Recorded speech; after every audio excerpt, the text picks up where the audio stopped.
आज मुझे ऐसा लगता है कि यह धरती वीरों से खाली हो गई है। मैंने अपनी पुत्री सीता का विवाह करने के लिए ये शर्त रखी थी कि इस विशाल शिव धनुष को जो तोड़ देगा, मैं सीता का विवाह उससे ही करूंगा। परंतु आज मुझे इस बात का दुख है कि आज इस धरती पर एक भी सच्चा वीर नहीं निकला। आज मुझे सारा संसार ये कह रहा है कि लज्जा से डूब मरो जनक। बस महाराज जनक, बस। जिस सभा में रघुवंशियों में से एक भी बैठा हो, उस सभा में आप ऐसा बोलने का साहस नहीं कर सकते।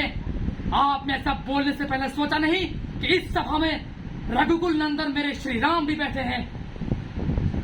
भगवान, आप बड़े ही शुभ अवसर पर पधारे हैं। भगवान, आसन ग्रहण कीजिए। मूढ़ जनक इन मीठे वचनों के स्वागत के लिए नहीं आए होंगे। हम सिर्फ इतना जानना चाहते हैं कि हम महेंद्र पर्वत पर तपस्या कर रहे थे कि हमें शिव धनुष के टूटने की आवाज आई। आखिर किसकी मृत्यु हमें यहाँ तक खींच कर लाई है? जनक, वो अपराधी जो भी छुपा है उसे बाहर निकाल। एक धनुष टूट गया, आप तो बच्चों की तरह बिल मिला रहे हैं। राजा के छोकरे, तनिक होश में बात कर। इस विशाल शिव धनुष को तो बच्चों के धनुषों के बराबर समझता है? महाराज, हमने तो बचपन में कई धनुषियां तोड़ी है। उस समय तो हम पर किसी ने क्रोध नहीं किया था, और आप एक धनुष टूटने पर ऐसा क्रोध कर रहे हैं।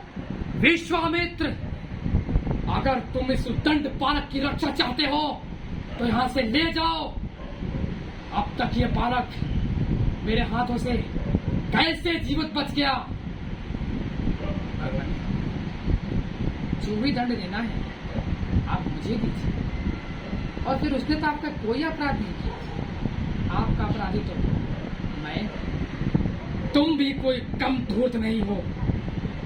एक उधर तेरा छोटा भाई और एक तुम शिव धनुष तोड़कर मुझे ही ज्ञान सिखा रहे हो। अपने आप को राम समझ के तुम बहुत बड़ा चतुर समझ रहे हो। राम, तुम युद्ध करो, युद्ध।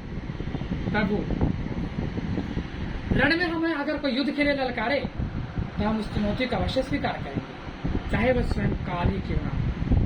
परंतु हम रघुवंशियों का यह भी धर्म है कि हम गौ, स्त्री और ब्राह्मण पर सदा हाथ नहीं उठाते, क्योंकि ब्राह्मण हमारे लिए सदा पूजनीय। प्रभु, मेरा तो सिर्फ छोटा सा नाम है राम। आपका तो परशु समेत परशुराम।